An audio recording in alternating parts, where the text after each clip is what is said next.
de Estado y de Ministros de Cuba, el comandante en jefe Fidel Castro Ruz.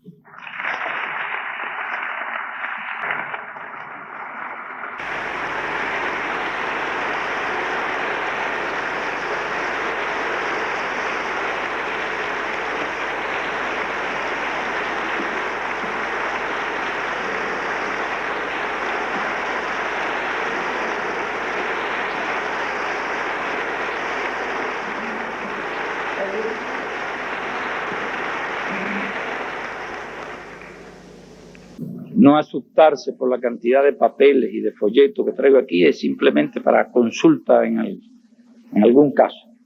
Muchas gracias, compañera Tencha, por tus cariñosas y generosas palabras. El primer día les llamé distinguidos invitados o estimados invitados. Permítanme que hoy, después de casi 5 días de intenso y familiar trabajo, les llame queridos invitados. Carlos Rafael empezó a decir en la tarde de hoy que iba a hacer el resumen. Inmediatamente protesté de esa palabra, resumen. Creo que un resumen lo podrá hacer Gabriel García Márquez en una larga novela, dada la infinidad de ideas, de cosas, de expresiones, de acontecimientos que han tenido lugar en estos días. Yo voy a tratar de expresar algunas impresiones personales y a la vez tratar de puntualizar algunas ideas, expresar mis ideas en torno al tema que nos reunió en estos días.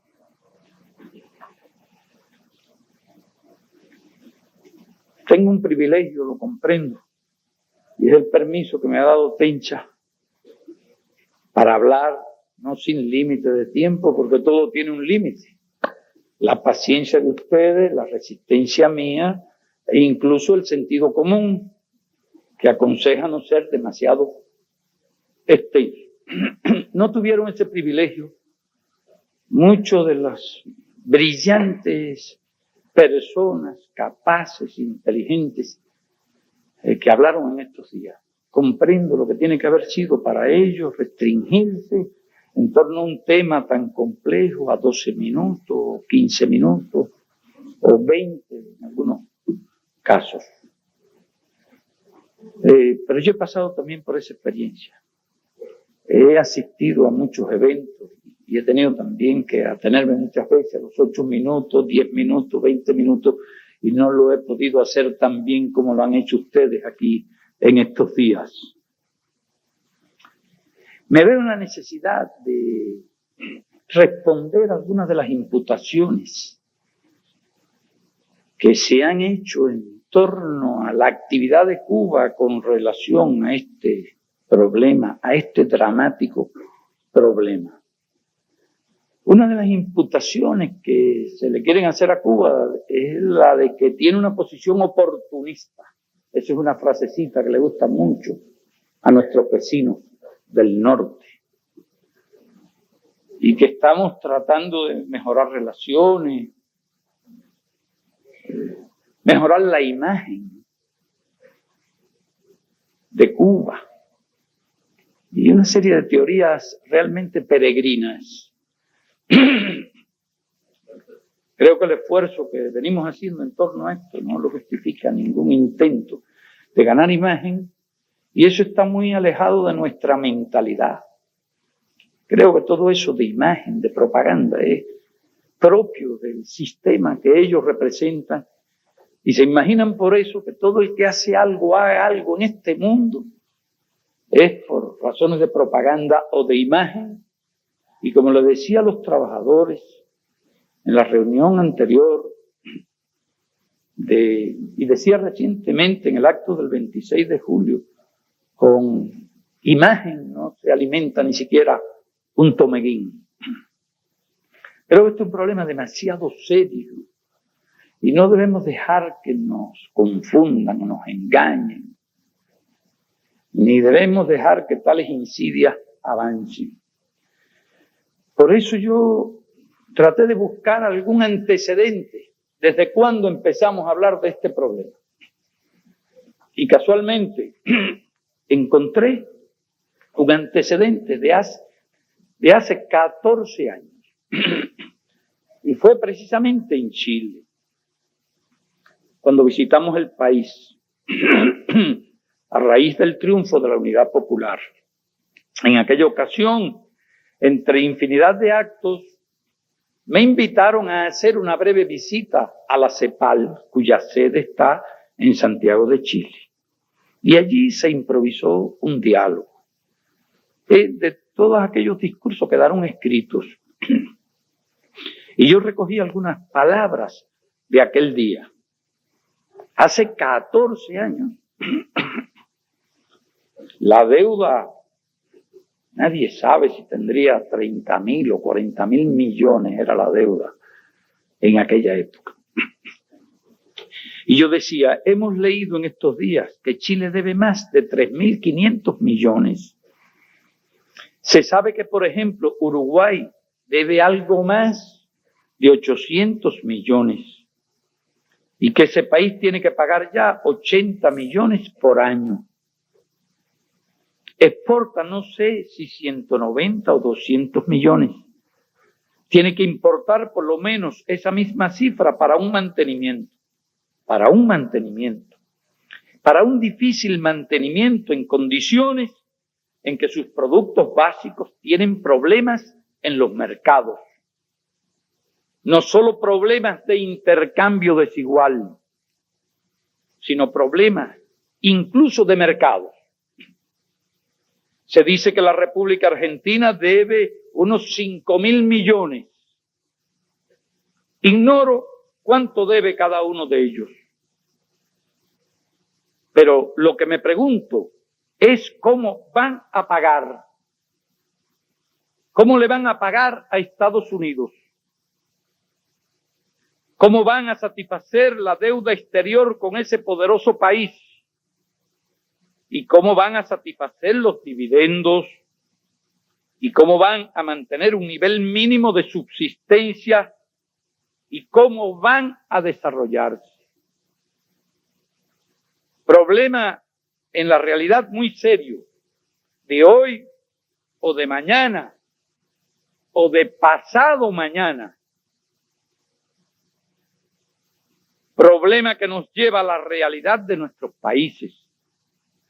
Problema que nos lleva a la consideración de ese famoso gap, ese famoso abismo, esa famosa diferencia, y que aumenta como aumenta la distancia entre un automóvil que marcha a 10 kilómetros y uno que marcha a 100.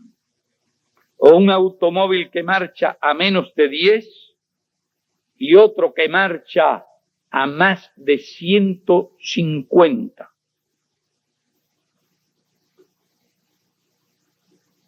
El 29 de noviembre de este año se cumplirán 14 años de esas palabras. Me parece que los gérmenes de todo lo que hemos dicho después ya venían desde entonces constituyendo un motivo de inquietud y de preocupación y un interrogante que no tenía respuesta. Podemos preguntarnos si hay ahora respuesta y si el cuadro de ahora se parece acaso al cuadro de 1971. A lo largo de estos años, Cuba, los organismos internacionales, fue planteando estos problemas.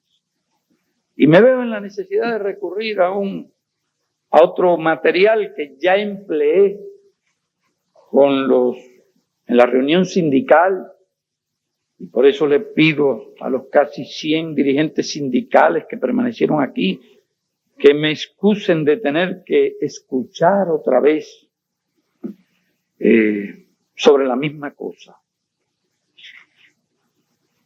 Esto fue en 1979, en las Naciones Unidas, después de la sexta cumbre de los no alineados que tuvo lugar en esta misma sala. En el mes de septiembre del 79, nosotros fuimos a las Naciones Unidas, como es tradicional, después de la cumbre, para el país que ha sido sede de la cumbre, a hablar en las Naciones Unidas. Y al finalizar esa parte, nosotros expresábamos: en resumen, señor presidente y señores representantes, el intercambio desigual arruina nuestros pueblos y debe desaparecer. La inflación que se nos exporta arruina nuestros pueblos y debe cesar. El proteccionismo arruina a nuestros pueblos y debe cesar. El desequilibrio que existe en cuanto a la explotación de los recursos marinos es abusivo y debe ser abolido. Con posterioridad se llegó al acuerdo sobre los derechos del mar, que Estados Unidos, precisamente Estados Unidos, se niega a suscribir, junto con un pequeño grupo de aliados. Los recursos financieros que reciben los países en desarrollo son insuficientes y deben ser aumentados. Los gastos en armamentos son irracionales. Deben cesar y sus fondos empleados en financiar el desarrollo. El sistema monetario internacional que hoy predomina está en bancarrota y debe ser sustituido. Las deudas de los países de menor desarrollo relativo y en situación desventajosa son insoportables y no tienen solución, deben ser canceladas. El endeudamiento abruma económicamente al resto de los países en desarrollo y debe ser aliviado. El abismo económico entre los países desarrollados y los países que quieren desarrollarse, en vez de disminuir, se agranda y debe desaparecer. Tales son las demandas de los países subdesarrollados. Y la deuda era entonces de 335.000. Alrededor de esa cifra. Empecé a hablar cuando era de 35.000 la de América Latina, y posiblemente la de todo el tercer mundo no llegaba a 100.000. Continuó hablando cuando llegó a 335.000. Y volví a hablar de este mismo tema en la séptima conferencia cumbre en Nueva Delhi, en el mes de marzo de 1983. También incluso se hizo en aquella ocasión un informe que se distribuyó a todas las delegaciones y se envió a todos los jefes de Estado de todos los países. Igual que este discurso de Naciones Unidas, se envió a todos los países del mundo, a todos los países en desarrollo. ¿Qué voy a decir en desarrollo? A todos los países en subdesarrollo y a todos los países industrializados. Volvimos a hablar en aquella reunión sobre este tema. Incluso hablé del problema del intercambio desigual, en qué consistía, cómo nos afectaba, y cité algunos ejemplos. Así decíamos, en 1960, con la venta de una tonelada de café, podían comprarse 37,3 toneladas de fertilizantes. En 1982, con la misma cantidad de café, solo se obtenían 15,8 toneladas de fertilizantes.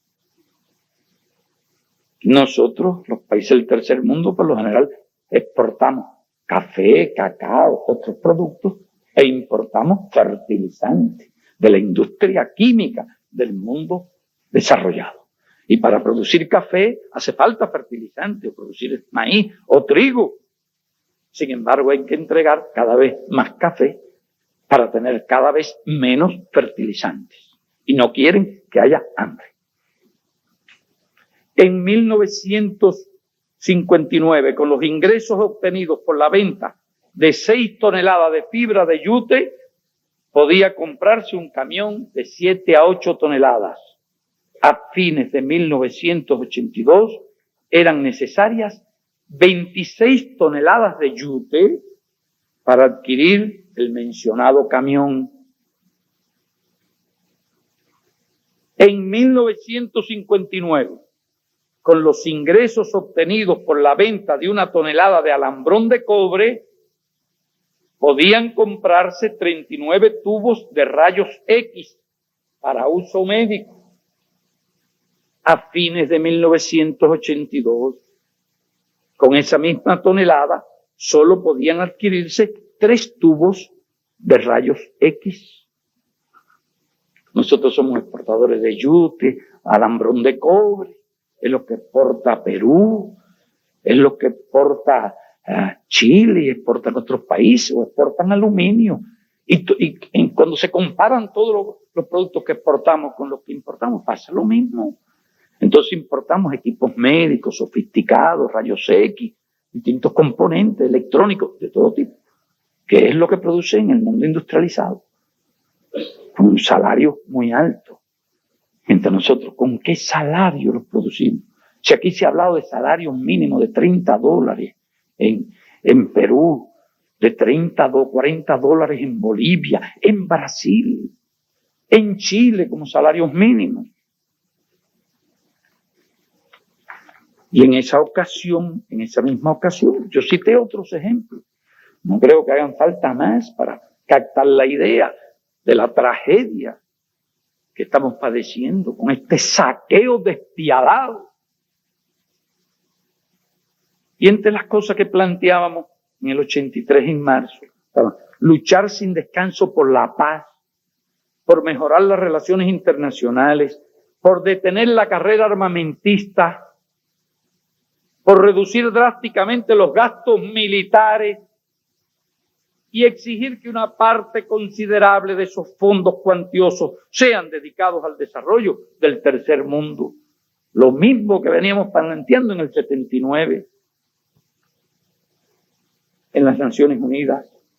Luchar sin tregua por el cese del intercambio desigual que deprime los ingresos reales por exportación, descarga sobre nuestras economías el costo de la inflación generada en los países capitalistas desarrollados y arruina a nuestros pueblos. Luchar contra el proteccionismo que multiplica las barreras arancelarias y no arancelarias e impide el acceso a los mercados de nuestras exportaciones de productos básicos y de manufacturas. Luchar para que la deuda externa sea cancelada para el gran número de países que no tienen posibilidad real de pagarla y que sea aliviada drásticamente la carga de su servicio para aquellos que bajo nuevas condiciones pudieran cumplir sus compromisos. Cuando en las Naciones Unidas y en los aliados se planteó este problema, fue la cosa más aplaudida por la generalidad de los países allí representados, incluso países industrializados. Algunos de ellos comprenden que esto no puede seguir.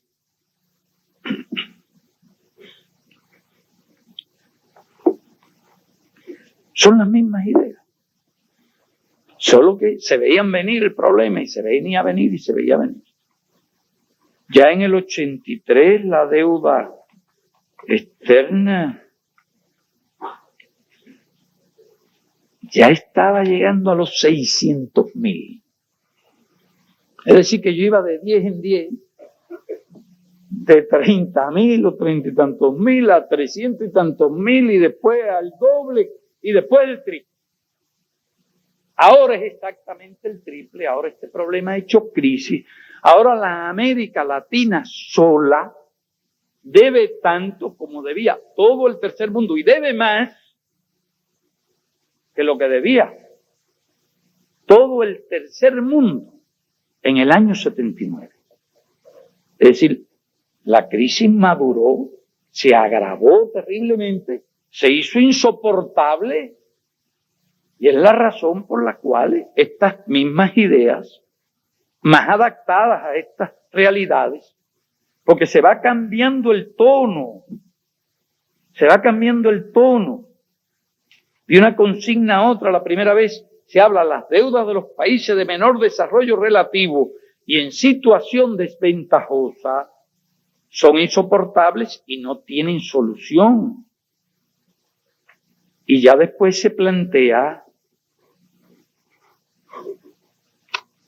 se emplea otro tono, luchar para que la deuda externa sea cancelada para el gran número de países que no tienen posibilidad real de pagarla. Ya se habla de gran número de países en el 83, y que sea aliviada drásticamente la carga de sus servicios para aquellos que bajo nuevas condiciones pudieran cumplir sus compromisos. Fue agravándose cada vez más. Y llegó un momento que para nosotros se hizo claro que ya ninguno podía pagarla, prácticamente posibilidad real de pagarla. Ya se habla de gran número de países en el 83, y que sea aliviada drásticamente la carga de sus servicios para aquellos que bajo nuevas condiciones pudieran cumplir sus compromisos. Fue agravándose cada vez más. Y llegó un momento que para nosotros se hizo claro que ya ninguno podía pagarla, prácticamente. Son muy pocas excepciones. En aquella época nosotros pensábamos que Venezuela debía estar entre los países para aliviar la deuda, o México.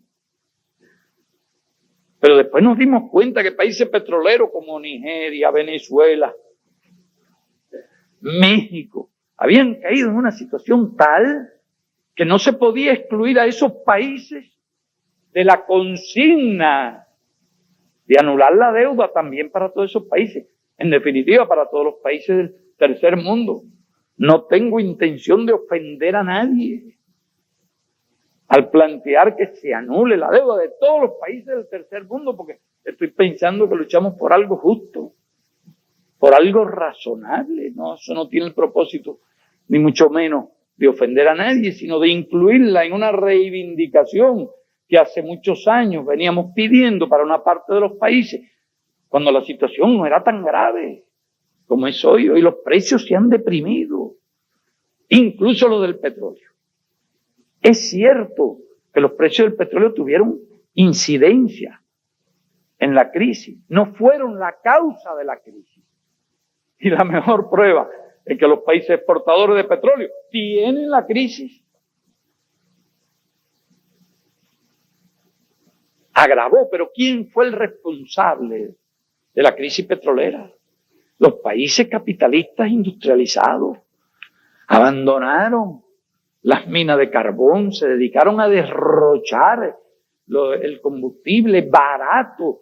Las transnacionales obtenían enormes ganancias y a la vez mantenían el suministro de un combustible barato que competía con el carbón, competía con todo. ¿A costa de qué? Prácticamente cada 5 años se duplicaba el gasto de combustible en el mundo. Y lo que la naturaleza tardó cientos de millones de años en producir, estas sociedades de consumo lo estaban liquidando en 100 años. Se agotaba el combustible. Ellos dilapidaban automóviles enormes, botaban, si lo han demostrado ahora después de la crisis, cuando se pusieron a ahorrar un poco de combustible y volvieron a buscar algunas minas de carbón y a extraer petróleo de ciertos pozos que estaban abandonados. Pero ellos son los causantes también de la crisis petrolera, con su despilfarro, con su sistema insensato e irracional de despilfarro de los recursos humanos y naturales del mundo. No lo ignoramos, sí, lo del petróleo influyó, agravó, pero los culpables eran exactamente los mismos.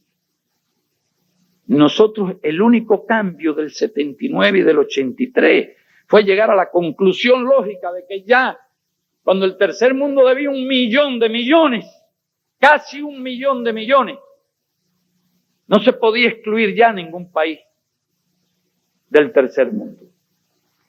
Ahora yo pregunto si alguno de los que les ha dado por impugnar el hecho de que Cuba se preocupe por estas cosas y lo haya planteado donde tenía que plantearlo tantas veces, si alguno de estos que están impugnando el que Cuba sea sede de una reunión para discutir estos problemas, o el que alguien hable de un problema como si las ideas fueran propiedad privada, también igual que una industria capitalista. Tengo entendido que las ideas no son propiedad privada de nadie.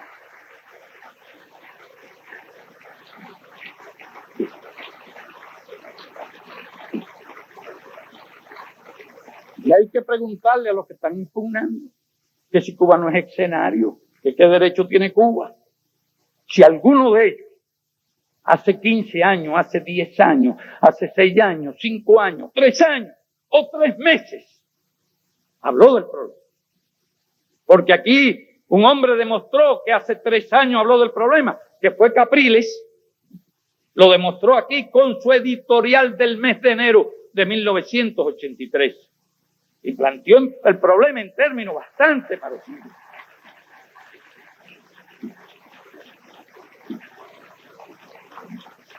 Y Capriles dijo aquí que él era empresario y que era capitalista. Espero que nadie sospeche de que sea comunista o haya dicho eso por demagogia o por mejorar la imagen. Es posible que muchos se hayan reído incluso del editorial en aquel momento, pero yo siento respeto, y en este caso por un hombre que no fue nuestro amigo, que ha sido adversario y crítico fuerte de nuestra revolución, pero yo me inclino y siento respeto ante un hombre que hace 3 años planteó el problema en los términos en que lo planteó él. Porque tuvo visión, tomó conciencia bastante tempranamente. Pero ¿quiénes? Él vino. Él no tuvo ninguna objeción en venir y participar y hablar aquí. ¿Quiénes de los que impugnaron o no quisieron venir para no hacerle el juego a Castro ha hablado una palabra del problema? ¿Y cuándo habló? Pues realmente algunos han hablado. En estos días, algunos a la carrera han estado hablando del problema. ¿Acaso por una preocupación vieja, arraigada? ¿No? Asustado porque Castro está hablando del problema. Porque Castro está hablando del problema.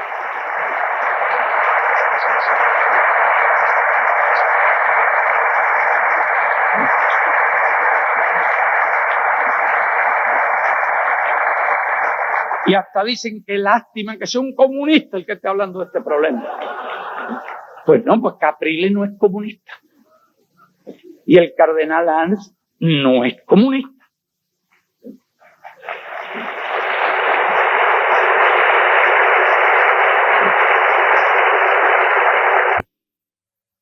Y me alegro si hablar del problema ha servido por lo menos para que muchos que nunca ni pensaron el problema, hablen ahora del problema.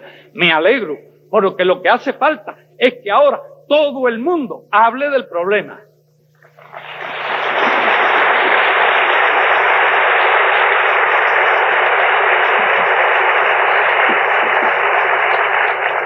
Quiero aclarar, por otro lado, que nosotros no estamos contra ningún gobierno. O puedo decir con toda propiedad que no estamos contra ningún gobierno democrático, que afortunadamente en este momento el número de países regidos por una constitución en proceso democrático o de apertura democrática son mayoría.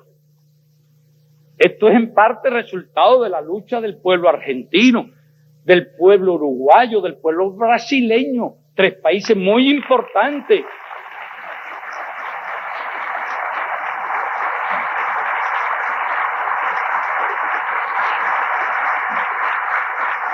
Que han han cambiado la correlación de fuerzas democráticas. Ese proceso es resultado de la lucha de esos pueblos y de la crisis. Se juntaron las dos cosas. Porque los que mandaban y gobernaban represivamente se dieron cuenta de que los países se hacían inmanejables. Eso propició, ayudó, es decir, la crisis ayudó al proceso. Y a su vez los procesos democráticos pueden ayudar ahora a la lucha contra la crisis. Porque muchos planteamientos que hemos hecho, cuando estaba esa situación en esos tres países, no lo podíamos hacer porque eran mayoría franca. Hoy podemos decir que la mayoría es constitucional, de que hay procesos electorales democráticos. Cada uno tiene sus ideas, cuánto hay de democracia real, de democracia formal, pero no estamos discutiendo eso. Creo que nadie discute lo positivo que ha sido esa apertura democrática. Y todos anhelamos el momento en que podamos decir, ya en Chile hay también una apertura democrática.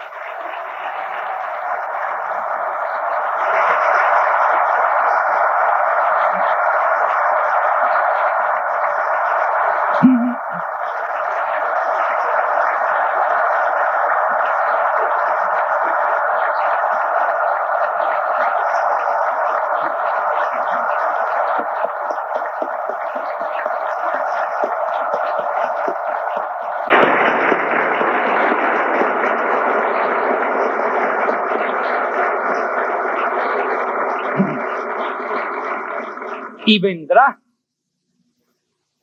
No lo dudamos. Pinochet es el único loco que queda todavía de esa plaga que cree que ese país puede ser manejable, por mucho que lo ayude el imperialismo y trate de aliviarle la situación a costa de endeudar más y más al país. Nosotros no estamos contra las actividades de ningún gobierno democrático, ningún proceso democrático, ni mucho menos, al contrario, nos preocupa que esta crisis económica, si no tiene una solución correcta, puede hacer imposible la supervivencia de esos procesos democráticos. Nosotros no estamos contra el Grupo de Cartagena en absoluto. Del Grupo de Cartagena, la única objeción que hacemos es que no se haya ampliado a todos los países de América Latina y del Caribe, como esta reunión de La Habana, para que estén todos.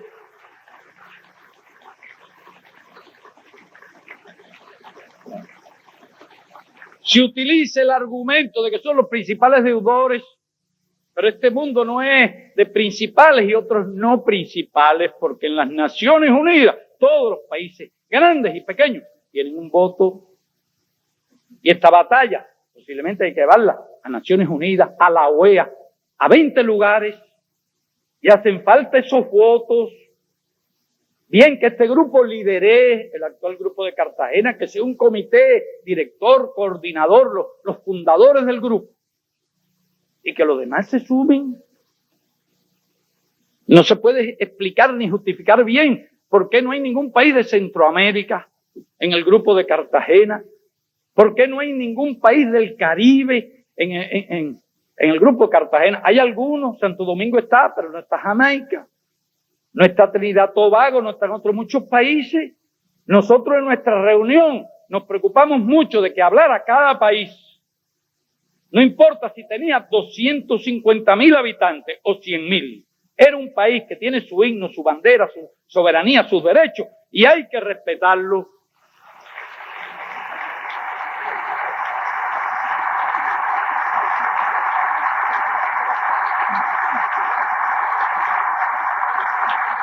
Es la única objeción que nosotros hemos planteado públicamente, al contrario, y entendemos que nuestra lucha ayuda a la batalla del Grupo de Cartagena.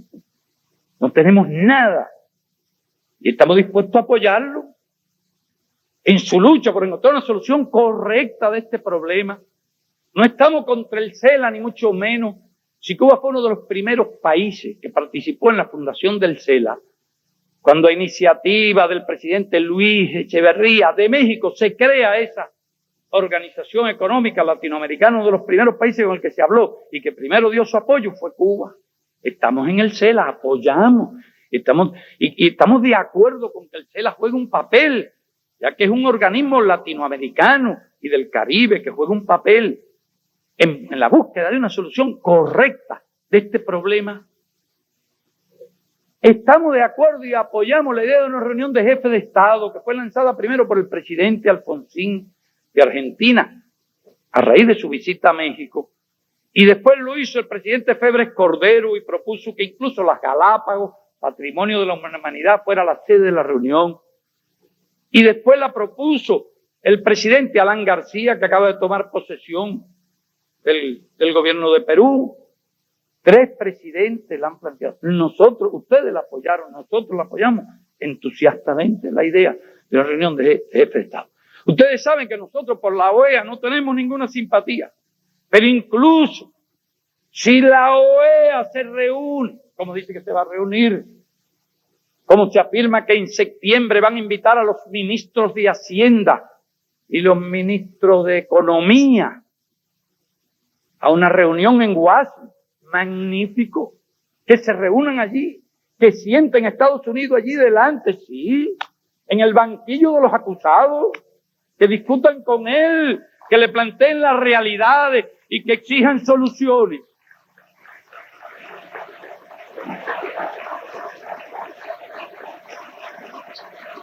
Si la OEA sirviera alguna vez en toda su vida para algo, y sirviera para esto, bien vale todo lo que ha costado y la vergüenza que ha significado para este hemisferio. Pero hasta incluso la OEA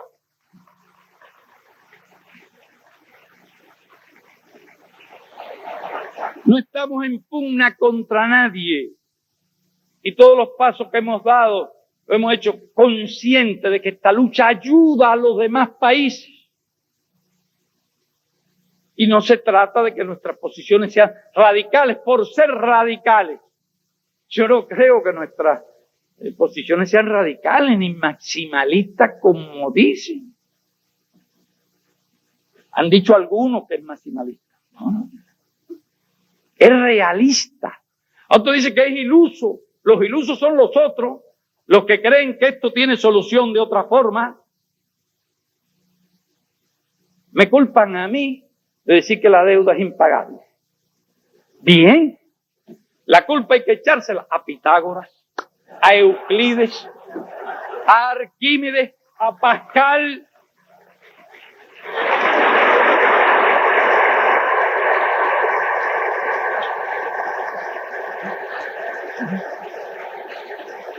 A Lobachevsky, al matemático que ustedes prefieran, de la antigüedad o actual o moderno. Cuando dije Pascal no me refería a Pascal Allende, sino al matemático del siglo XVIII. Son las matemáticas y son las teorías de los matemáticos los que demuestran que la deuda es impagable.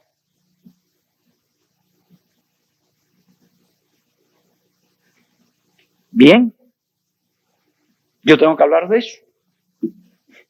Y quiero fundamentar porque pienso que es impagable.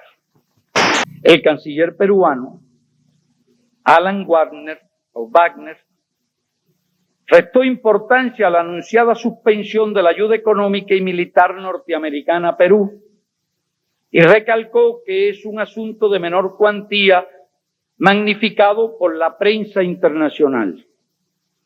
En declaraciones a la prensa, luego de una reunión con el embajador de Estados Unidos en esta capital, David Jordan, el ministro de Relaciones Exteriores, subrayó que se trata de una deficiencia de la agencia de noticias que propaló la información y la relacionó con asuntos que no tienen nada que ver con el caso.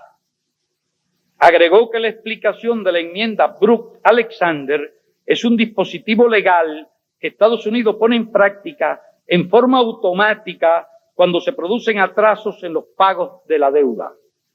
Indicó que efectivamente Perú debe a Washington unos $100,000, parte de sus atrasos, los cuales se van a pagar de inmediato, y anotó que esta deuda no tiene mayor trascendencia y es consecuencia de un error administrativo del anterior gobierno que debía abonarla. Wagner insistió en que este ha sido un problema de menor cuantía, que no tiene implicación política alguna y al cual no hay que darle mayor trascendencia. De haberlo sabido antes, nos habríamos ahorrado un poco de las angustias que se expresaron hoy aquí. El canciller peruano añadió que la decisión del gobierno del presidente Alan García de destinar solo el 10% de sus exportaciones al pago de la deuda externa es un asunto que lo conoce todo el mundo y no ha tenido ni tiene efectos negativos en las relaciones con Estados Unidos. Por su parte, el embajador norteamericano afirmó que se trata de un pequeño error de apreciación en torno a las informaciones que difundieron agencias internacionales de noticias. Estas dichosas agencias que no hacen más que crear el alarmismo. Jordán añadió que Perú debe a Estados Unidos unos $100,000 que se ha comprometido a pagar. Es un asunto fácil de resolver y que no tiene que ver con la política económica aplicada por el gobierno peruano, afirmó. Reiteró que todo ha sido un error de entendimiento, porque la noticia fue mal enfocada y se relacionó con unas cosas con otras que nada tienen que ver con este asunto. La noticia es falsa y las relaciones entre ambos países son buenas, concluyó Jordán.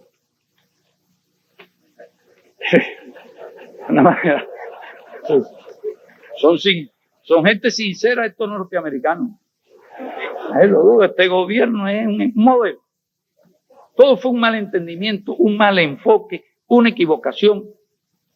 Y lo que ocurrió, mi apreciación, y por eso yo estaba esperando, cuando algunos compañeros se impacientaban conocer la reacción de Perú, mi apreciación es que fue una zancadilla, una provocación, una trampa, una cascarita de plátano en el camino. Porque la enmienda Brook-Alexander la aplican cuando quieren, cuando les parece. Y aquí se apuraron. Está celebrándose la conferencia aquí. Están nerviosos. Hace apenas unos días la toma de posesión del gobierno e inmediatamente no le aplican la medida al anterior gobierno. La aplican al nuevo gobierno cuando hace la declaración sobre que no va a discutir con el Fondo Monetario y que va a reducir el pago de las deudas al 10%. Entonces, qué casualidad. Una medida inmediata, suspendida toda ayuda militar y económica. Pienso realmente que el nuevo gobierno de Perú actuó con serenidad y no se dejó provocar. Pero las intenciones se ven claras. ¿Quién los va a conocer mejor que nosotros?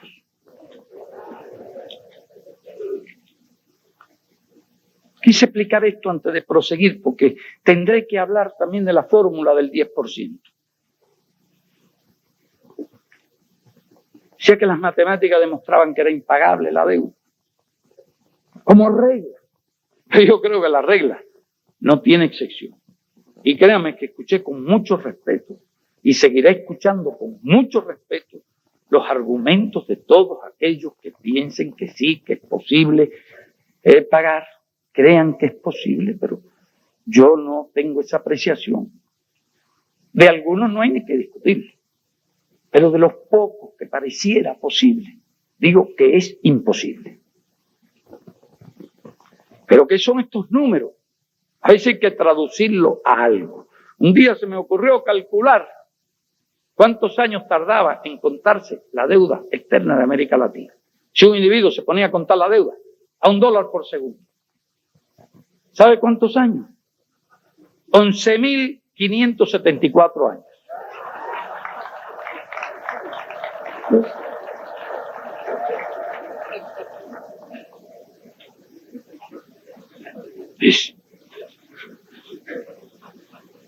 Pero después me pregunté cuánto tardaba en contarse lo que tenía que pagar de intereses. en los próximos 10 años. ¿Saben cuánto se tarda un individuo contando a dólar por segundo las 24 horas del día? 12.860 años.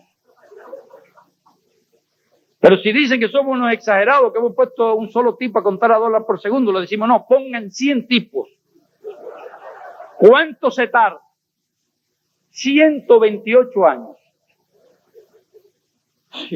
¿Cómo se puede pagar en 10 años? Lo que 100 personas a dólar por segundo tardarían más de un siglo en contarlo.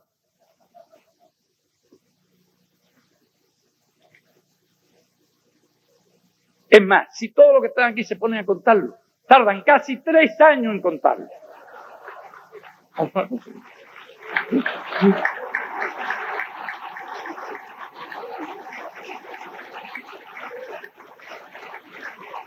Otro día se me ocurrió hacer el cálculo por hectárea. América Latina debe $175, 30 centavos por hectárea. Casi lo que cuesta una hectárea. Y tiene que pagar en 10 años, solo de intereses. Cuando yo digo tiene que pagar en 10 años, no de capital, solo de intereses. Tiene que pagar $194, 80 centavos por hectárea. Se me ocurrió calcular cuánto debían por kilómetro cuadrado. Y la cifra arrojó $17.530 por kilómetro cuadrado. Y son más de 20 millones de kilómetros cuadrados. ¿Cuánto tenían que pagar en los próximos 10 años por kilómetro cuadrado América Latina? $19.478 por kilómetro cuadrado, solo de intereses. Mire que hemos oído hablar de latifundistas, de explotadores. No conozco a nadie que cobre tan cara la renta de la tierra.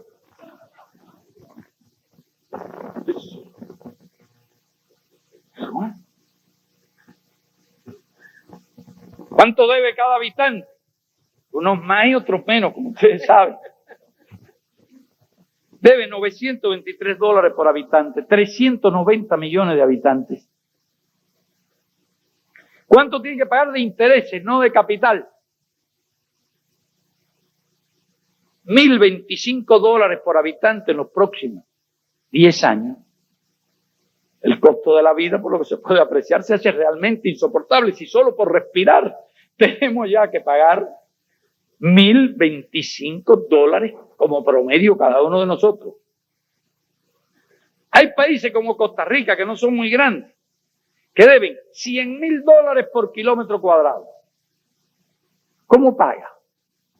Bueno, haría falta una pequeña mina de oro, o casi una gran mina de oro por kilómetro cuadrado, para conseguir divisas, porque no se trata de que deben pesos de Costa Rica, o sucres, o bolívares, o no, dólares, que hay que adquirirlo en el mercado internacional, exportando cosas, si las puede producir, si tiene mercado, y si le pagan lo que valga. Nada de eso existe, ni tienen cosas, no tienen muchas, países subdesarrollados, ni le pagan lo que vale, ni tiene mercado. Pues digo que Costa Rica, si alguien me demuestra que Costa Rica puede encontrar una mina de oro por kilómetro cuadrado y encuentra 50.000 minas de oro, digo, bueno, sí, tal vez, no sé. Si está en pepita y puro, puede ser que pueda pagar. En piedras así, como las que aparecen en el río de oro. Hice otro cálculo. En un continente donde dicen que hay tal hambre, que hay mucha gente que consume 1.200 calorías y menos de 2.200 calorías, donde hay tantos desnutridos, donde hay 110 millones entre desempleados y subempleados, donde hay desnutrición, como lo han planteado ustedes, donde el 70% de la población vive en los límites inferiores o por debajo de los límites inferiores de la pobreza. Y calculé con lo que hay que pagar de intereses, ¿cómo se podía alimentar la población de América Latina? Y el cálculo demostró que se le podían dar a cada uno de los 390 millones. Y hice el cálculo sobre 400, hay 10 más, por si los ratones se comen un poco de él. de ese alimento. Y con eso, a los precios actuales del trigo, se le puede ofrecer a cada uno de los 90 millones, 3.500 calorías diarias y 135 gramos de proteína a cada uno todos los días. Durante 17 años nos piden a un continente lleno de subempleo, de pobreza, que pague en 10 años solo de intereses el equivalente a 3.500 calorías diarias y 135 gramos diarios, mucho más que lo que se necesita.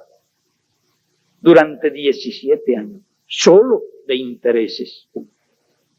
Tiene lógica, tiene sentido, tiene racionalidad. Pues esa es la realidad de lo que es. Los números demuestran.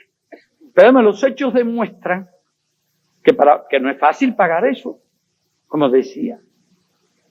Se requiere mercado. ¿Y dónde están los mercados? El Fondo Monetario dice, todo el mundo exportar. ¿Pero qué es lo que van a exportar? Más café, más cacao, más azúcar, más carne. No, si le van a estar pagando menos cada vez por eso. ¿Y exportar a dónde?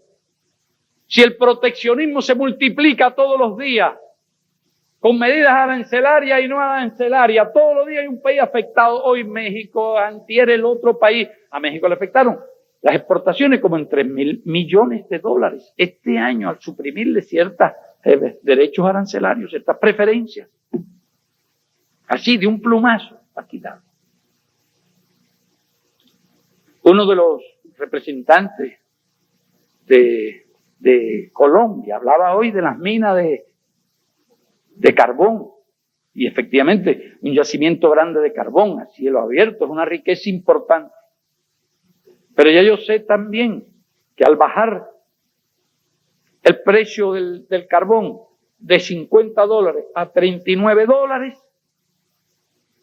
ya están en Estados Unidos proponiendo una medida proteccionista de $10 por tonelada o de $9 para que ese carbón colombiano no llegue a las termoeléctricas del este de Estados Unidos, que son 79 fábricas potenciales compradoras de ese carbón.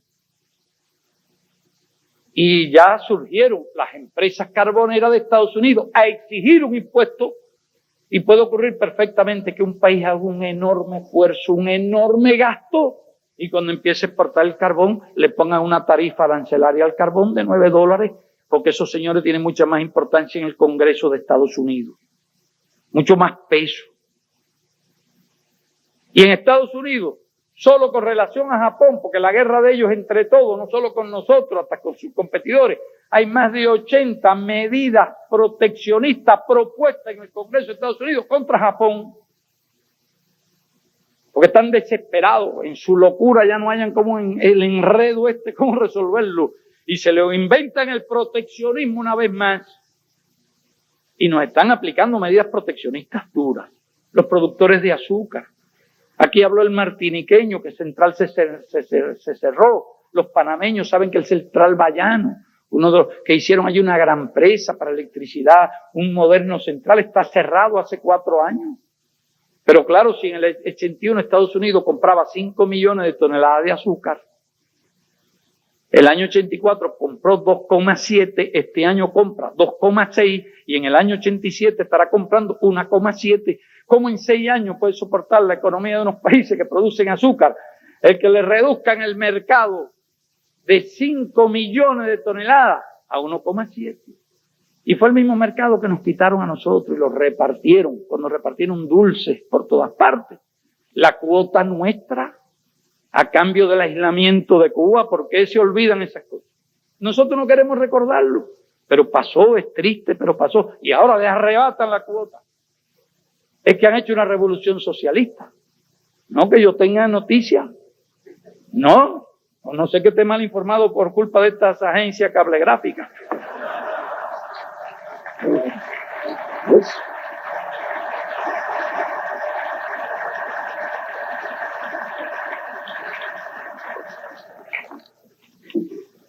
y toman esas medidas. Entonces, aumentan las exportaciones para buscar dólar cuando cierran los mercados. Que todo el mundo exporte y cierran los mercados.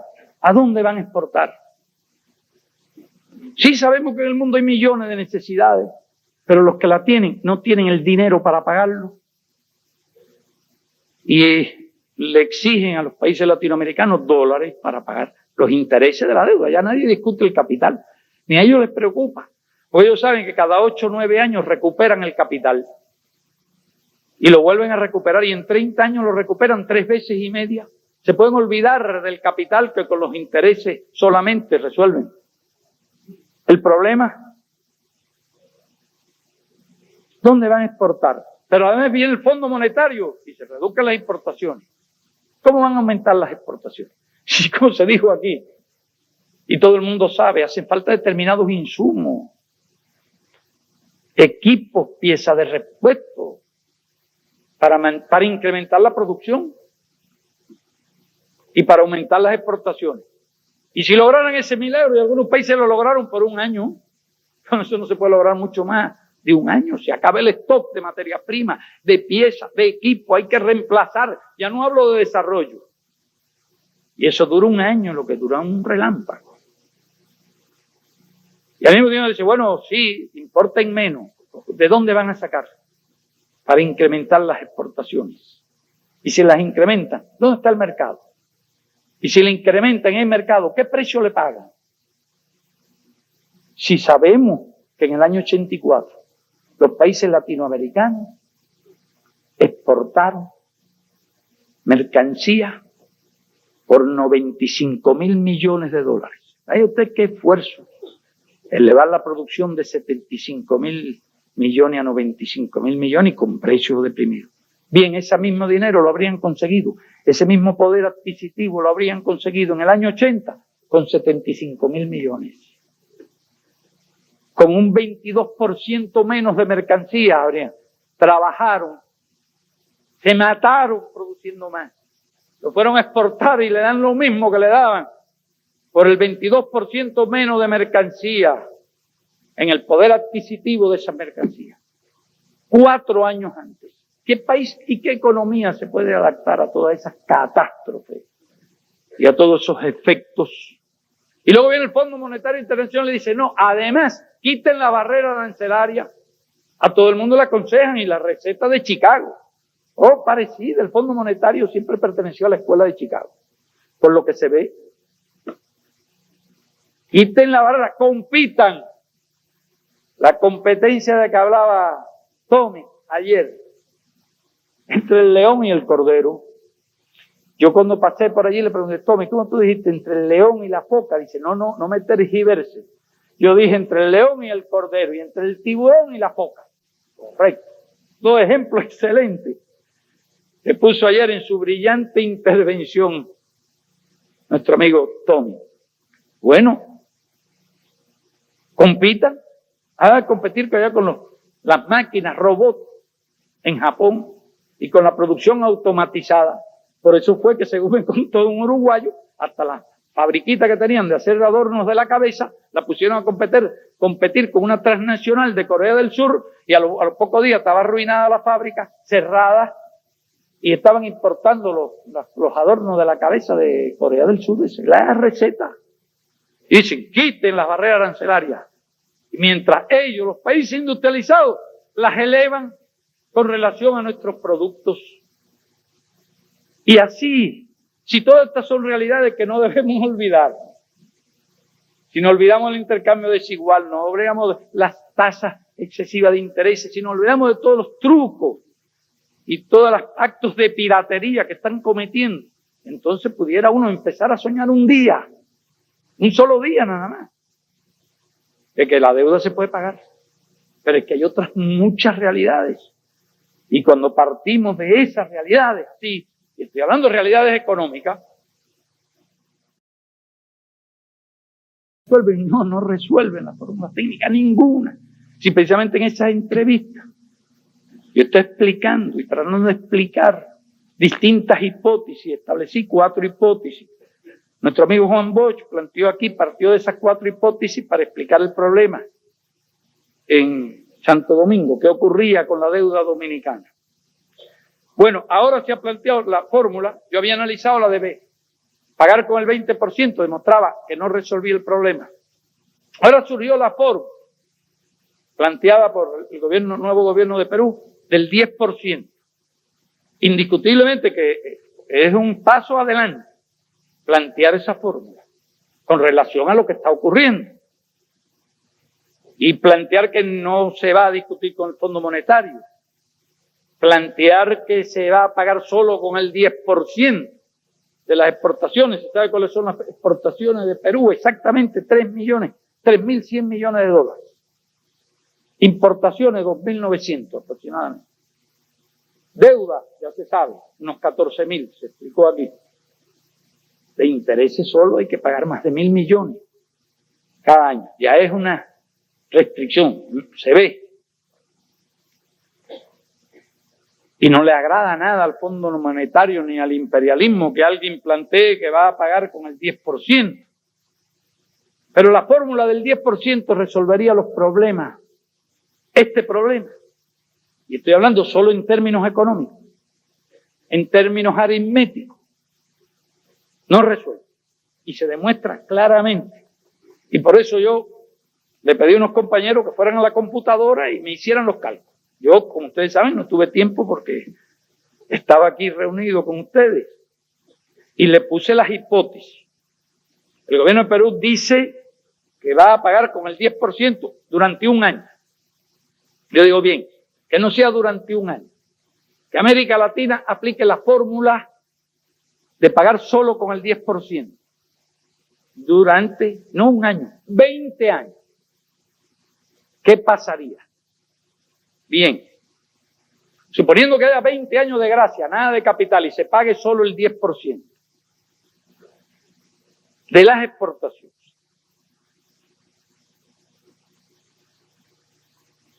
Aunque estas exportaciones crecieran por encima de 100.000 millones, todavía no se exportan 100.000 millones.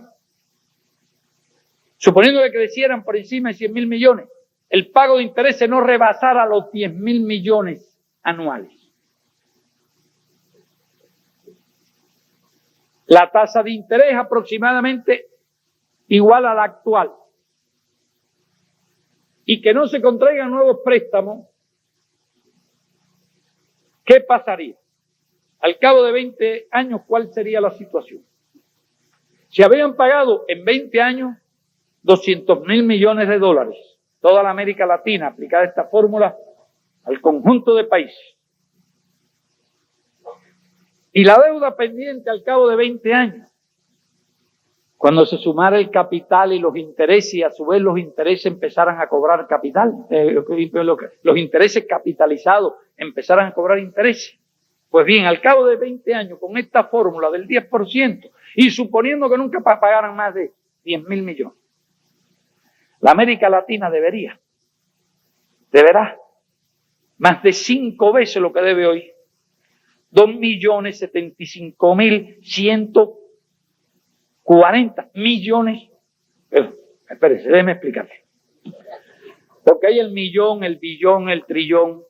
El español llama millón, billón, al millón de millones.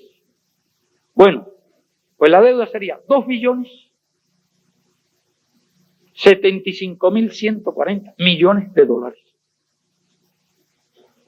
Más de 5 veces lo que se debe hoy. Eso sería nuestro brillante porvenir. Con esta fórmula, dentro de 20 años. Y habríamos pagado, tanto y sonante, 200.000 millones, lo que se puede hacer con 200.000 millones. Bien invertido. Estoy hablando de bien invertido, no fugado, lo saben. Entonces, una segunda variante.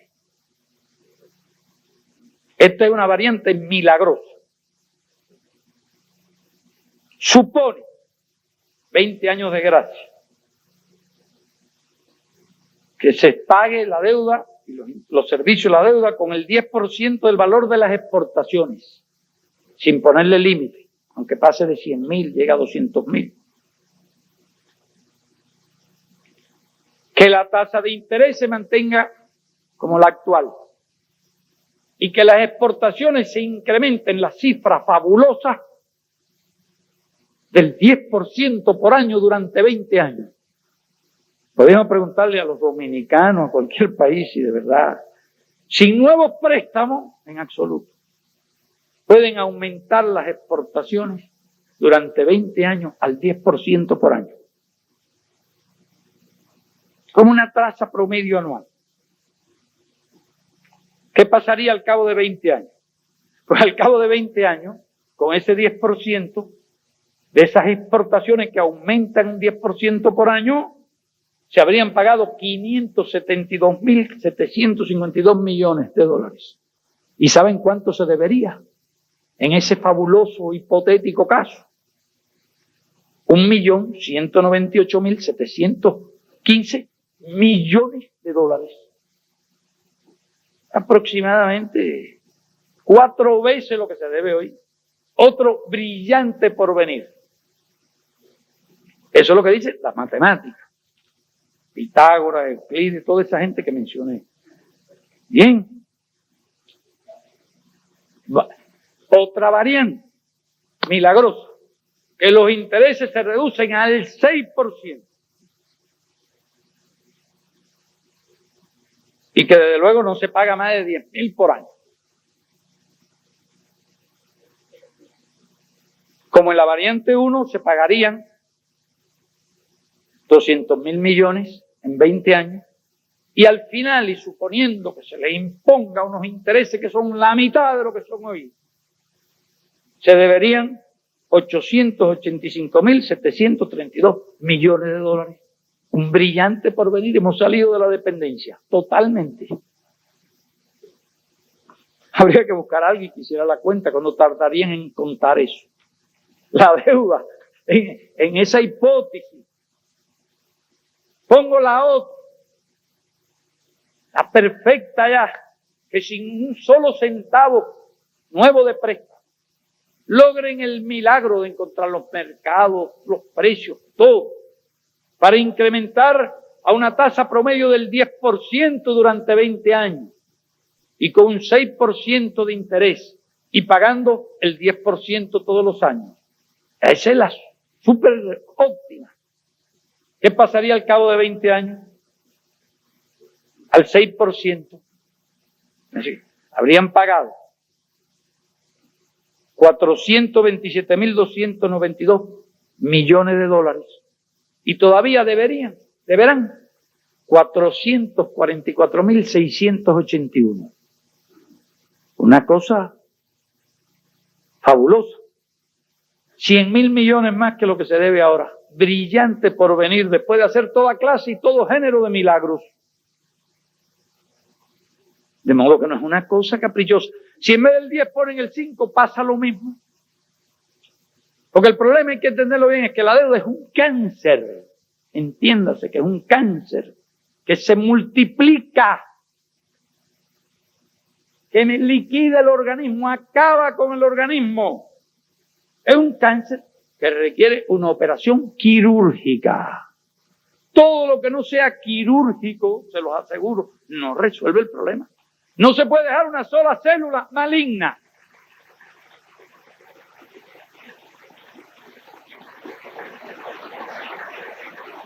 Si dejan células malignas, hay metástasis, se reproduce el tumor y acaba rápidamente. Si dejan células malignas, hay metástasis, se reproduce el tumor y acaba rápidamente. Hay que entenderlo, es una enfermedad. Algunos hablaron aquí de enfermedades, de virus, de cosas. Monseñor Méndez Arceo habló del virus, de la campaña anticomunista. Y otros hablaron, otras imágenes. Bueno, pues no hay nada más parecido a un cáncer que la deuda externa. Y por eso todo lo que deje ese tumor maligno, la mitad, 1/5 del tumor maligno, el 1% del tumor maligno se reproduce. Y es por lo que creemos que se ha creado ese problema. Se ha creado. El imperialismo ha creado esa enfermedad, el imperialismo ha creado ese cáncer. Y tiene que extirparse quirúrgicamente totalmente. No le veo otra solución. Todo lo que se aparte de esa idea, sencillamente se aparta de la realidad. Ninguna fórmula técnica ante esta realidad de que no tienden a mejorar, tienden a agravarse. El intercambio desigual es cada vez más desigual. Creo que eso lo comprende hasta un muchacho de primer grado, al que le enseñen a contar un poquito y le den una idea de lo que es 1 millón.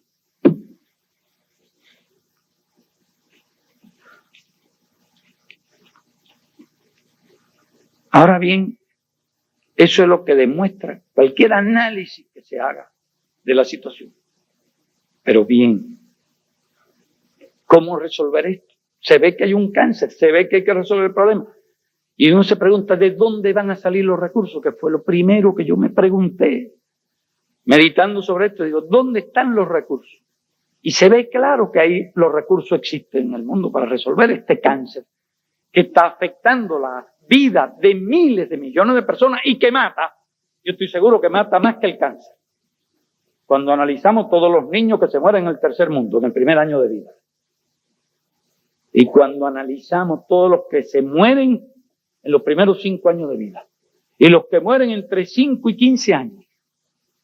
Y cuando calculamos el promedio de vida de muchos países como consecuencia de la subalimentación y la desnutrición.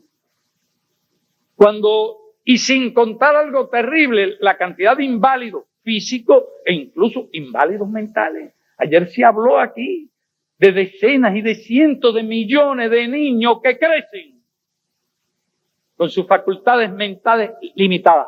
El cáncer causa tanto daño. Y sin embargo los médicos recomiendan cuando hay un cáncer, la extirpación. Esto mata mucho más que el cáncer. Entonces, hay recursos, sí hay recursos. ¿Y a qué se dedica?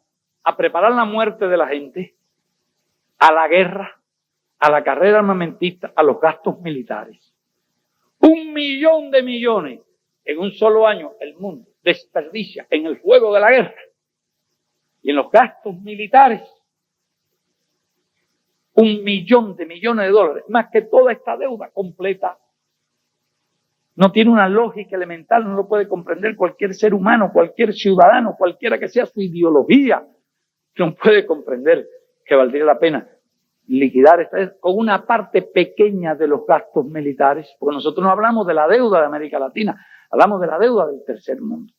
Como máximo y en dependencia de los intereses, un 12% de los gastos militares serían suficientes.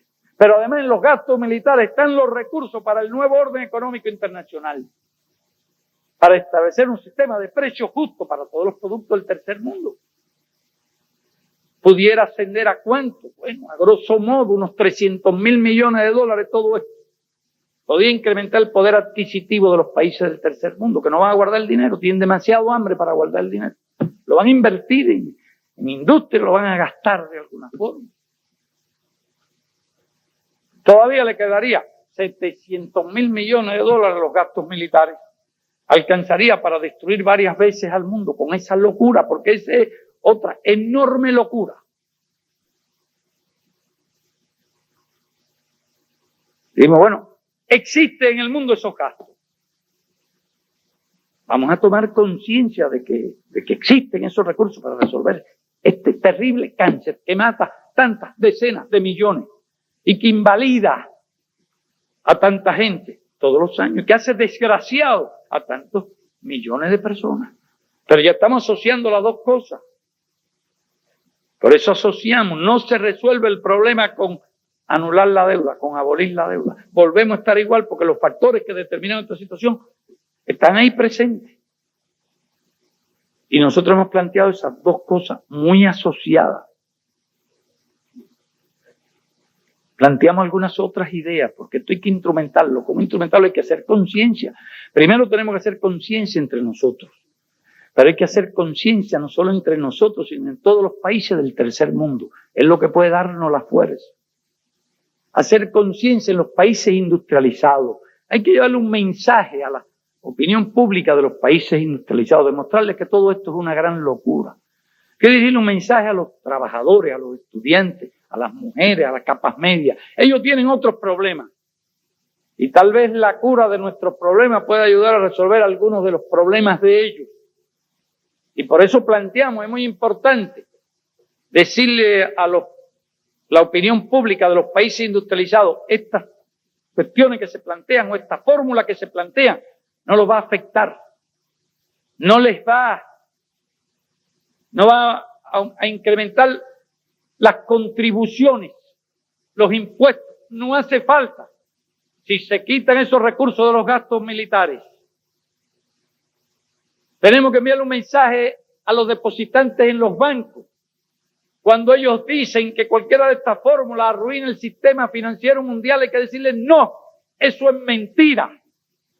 Si los recursos para resolver el problema de la deuda y del nuevo orden económico se saca de los gastos militares, entonces ningún depositante va a perder su dinero, porque hay millones de personas, incluso algunos obreros, capas medias, profesionales, mucha gente, y le dicen que la fórmula que se están proponiendo van a traer la bancarrota del sistema bancario y van a perder su dinero, los que tienen su dinero en los bancos.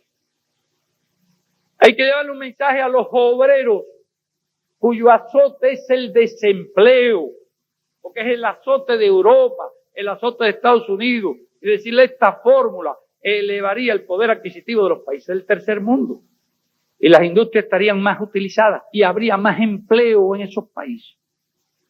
Algunos, por ahí vi un artículo, por cierto, que decía Castro, keynesiano.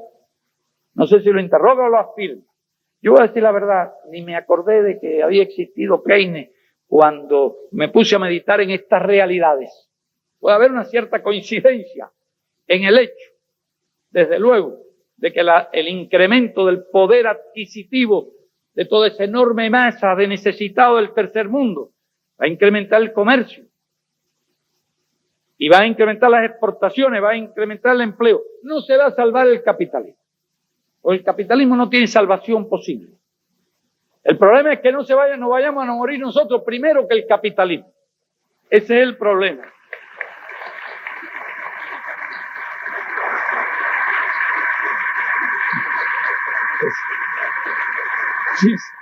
Y siguen matándonos de hambre. Si siguen invirtiendo el dinero en armas, que en cuestión de días pueden liquidar la vida sobre la tierra. Es posible que antes de que se acabe el capitalismo, se acabe la humanidad. Y bien valdría la pena ponerle una camisa de fuerza, una pequeña camisa de fuerza. Y decirle, no gasten 1.000 millones, 1 millón de millones, gasten solamente 700.000, 600.000. Todavía les queda dinero para las locuras, para muchas de las locuras que están haciendo. Yo creo que el mundo subdesarrollado, el tercer mundo, pudiera imponerle eso, sí. Vamos a renunciar a la idea de luchar, vamos a ser pesimistas, vamos a creer que de nada vale la opinión, nuestra conciencia, nuestra voluntad. Si ganamos la opinión de los países, pública de los países industrializados, porque ellos tienen dos problemas y dos grandes temores. El hombre del tercer mundo no tiene casi tiempo de acordarse de la guerra porque se está muriendo todos los días. Los del mundo rico, que tiene muchas cosas bellas, magníficas, excelentes ciudades, están más o menos bien alimentados. Ellos tienen dos grandes preocupaciones: la guerra y el desempleo.